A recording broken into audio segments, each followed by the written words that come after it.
Plovers can nest pretty much anywhere from north of Cape Cod all the way down through Florida.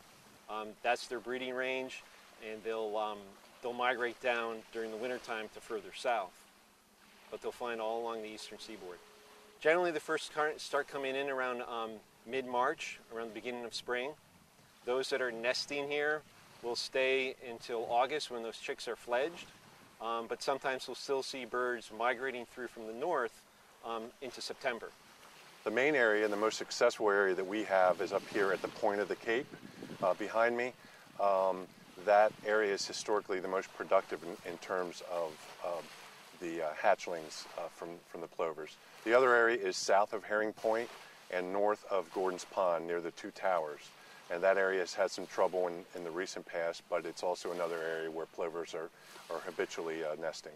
Ever since World War II, the increase of people building and living on the shoreline has minimized the habitat that the plovers have to nest and breed on, and that's the primary cause of their numbers dwindling.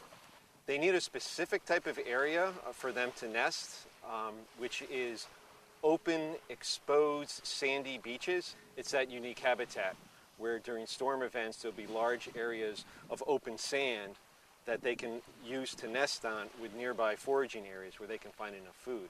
Other places along the shoreline, there's too much grass and not in a type of wide area where they can find the resources they need, not just to lay the eggs, but for the chicks to hatch out and survive. We have a station where volunteers are located, and they're very good about showing the public, anyone that's interested, actual birds in the scope and giving them an awful lot of information.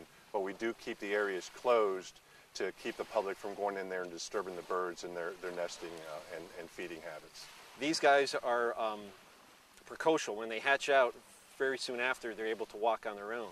And so the parents will take them into foraging areas, and the young will feed on their own, and the parents are basically watching over them, making sure there's no potential threats. They're about the size of your fist, or maybe a child's fist, and they're the color of the sand, which makes them very difficult to see. One of their defensive behaviors is if they feel threatened, they'll hunker right down in the sand, and they basically become invisible. And their eggs